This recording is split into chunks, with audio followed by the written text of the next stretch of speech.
અમદાવાદ વિમાન દુર્ઘટનામાં દિવંગત થયેલા ગુજરાતના લોકલાડીલા પૂર્વ મુખ્યમંત્રી શ્રી વિજયભાઈ રૂપાણીના પાર્થિવ દેહને રાજકોટ ખાતે ભાવભીની શ્રદ્ધાંજલિ અપાઈ હતી.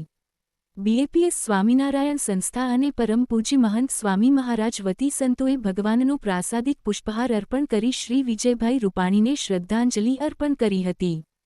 પૂજ્ય સંતોએ તેમના આત્માની શાંતિ માટે અને તેમના પરિવારજનોને આદુ સહન કરવાની શક્તિ મળે તે માટે ભગવાનને પ્રાર્થના કરી હતી. બીએપીએસ સંસ્થા, પરમ પૂજ્ય પ્રમુખ સ્વામી મહારાજ, પરમ પૂજ્ય મહંત સ્વામી મહારાજ અને સંતો પ્રત્યે ગાઢ સ્નેહ અને આદર ધરાવનાર શ્રી વિજયભાઈ રૂપાણીને સૌએ ભાવાર્દ્ર હૈયે વિદાય આપી હતી. અને ખાસ પૂજ્ય અપૂર્વમુનિ સ્વામીએ શ્રદ્ધાંજલિ આપતા તેમના કાર્યો અને પ્રેમભર્યા સંબંધની વાત કરી હતી. જય સ્વામિનારાયણ. અમદાવાદ પ્લેન દુર્ઘટનામાં અનેક લોકોએ પોતાના સ્વજનો ગુમાવ્યા છે, ત્યારે રાજકોટે પોતાના પનોતા પુત્ર અને ગુજરાતે પોતાના લોક લાડીલા પૂર્વ મુખ્યમંત્રી શ્રી વિજયભાઈ રૂપાણીને ગુમાવ્યા છે. આજે સમગ્ર ગુજરાતવાસીઓને વિજયભાઈને ગુમાવ્યાનું અપાર દુઃખ છે. સૌ કોઈ વ્યથિત છે. રાજકોટમાં લાખો લોકો તેમના અંતિમ દર્શન માટે ઉમટી પડ્યા છે. આજ એમનો પ્રેમ દર્શાવે છે. આજ તેમના પ્રત્યેની સહાનુભૂતિ દર્શાવે છે. વિજયભાઈ એટલે ન કોઈ અહંકાર, ન કોઈ અદેખાઈ, ન કોઈ રાગ, ન કોઈ દ્વેષ, ન કોઈ મત્સર, ન કોઈ ઈર્ષા. છેલ્લા 20 વર્ષથી વિજયભાઈની સાથે રહેવાનું સૌભાગ્ય મને પણ પ્રાપ્ત થયું છે. પરમ પૂજ્ય પ્રમુખ સ્વામી મહારાજ હોય કે પરમ પૂજ્ય મહંત સ્વામી મહારાજ, તેમનો અપાર રાજીપો તેમણે પ્રાપ્ત કર્યો હતો. પરમ પૂજ્ય મહંત સ્વામી મહારાજે બીએપીએસના તમામ સંતોએ તેમના માટે પ્રાર્થના કરી છે. તમામ સેન્ટરોમાં પ્રાર્થના થઈ છે. મહંત સ્વામી મહારાજે રૂડા આશીર્વાદ પાઠવ્યા છે. પણ આજે મને વિજયભાઈની સ્મૃતિઓ 20 વર્ષની આંખો સમક્ષ મનમાં તરભરે છે.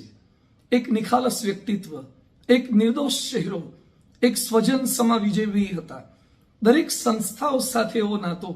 રાજકોટ બીએપીએસ સ્વામિનારાયણ મંદિરે તમામ ઉત્સવોમાં આવવું, દિવાળી અન્નકૂટના ઉત્સવમાં તો અચૂક આવવું, કલાકો સુધી થાળ ગાન પ્રાર્થનામાં બેસવું, દર્શન કરવા, અભિષેક કરવો, ફોર્મ ભરતા પહેલા પણ મંદિરે સંતોના ઠાકોરજીના દર્શન કરીને પછી જવું.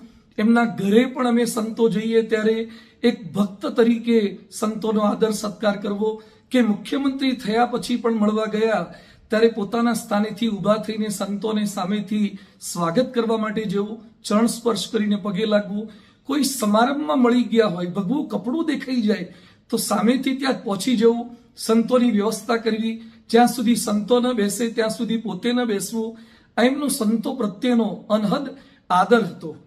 મારી આંખોની થોડાક સમયથી તકલીફ હતી.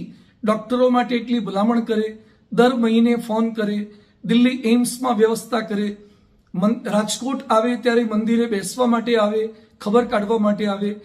નાનામાં નાના વ્યક્તિને મદદરૂપ થવું એ સૌ કોઈનું હૈયું આજે કબૂલે છે.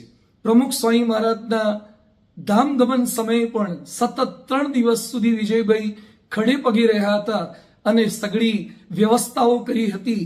મને યાદ આવે છે, વિજયભાઈ મુખ્યમંત્રી થયા એ સમયે હું સ્ટેજ પર એમની બાજુમાં પ્રવચન માટે બેઠો હતો. અચાનક જ ચાલુમાં વિજયભાઈ મારી બાજુ ઝૂક્યા અને મને કે, સ્વામીજી, મુખ્યમંત્રી થઈ ગયો એટલે એમ ન રાખતા, પણ કંઈ પણ ભૂલ થાય તો કાન પકડવાનો તમને અધિકાર છે. નહીં કોઈ યસ જન્મા જગમાહી પ્રભુતા પાઈ જાહી મદ નાહી. ગોસ્વામી તુલસીદાસજી આ કહે છે, પરંતુ પોતાના કાન પકડવાનું એક સંતને કહી શકે. આ એમની ઉદારતા હતી, આ એમની નિખાલસતા હતી. અને જ્યારે પણ રાજકોટ મંદિરે આવે, ઉતાવળમાં હોય છતાં પણ અચૂક દર્શન કરે, સંતોને મળે. એમનો જન્મદિવસ હોય એટલે બહુ સાદગીથી ઉજવતા, ક્યારેક કેક કે વગેરે કોઈ કાર્યક્રમ ન કરે, પણ મંદિરે આપણે કંઈક કર્યું હોય એમના મુખમાં મૂકવા જઈએ તો પણ તાત્કાલિક એ જમી લે, પ્રસાદ જમે, પ્રેમથી મળે, ભેટે. મને યાદ આવે છે કે એકવાર એ ઉતાવળમાં હતા, નીકળતા હતા, બધું જમવાનું ક્યારે છે કે હજુ તો ગાંધીનગર પહોંચવાનું છે, બધું થોડો સૂપ પી લો, એ કે અત્યારે પણ સમય નથી. પણ જેવી આપણી લાગણી જોઈ અને તાત્કાલિક ટોમેટોનો સૂપ એ ભગવાનના પ્રસાદ તરીકે સ્વીકાર કરી લીધો. આવા અનેક પ્રસંગો સાંભળી આવે છે કે કોઈ પણ ઉત્સવમાં ગયા હોય, રોડ પર દેખી ગયા હોય, ક્યાંય પણ સામેથી મળવું, પૃચ્છા કરવી, આ એમનો એક આગવો સ્વભાવ હતો.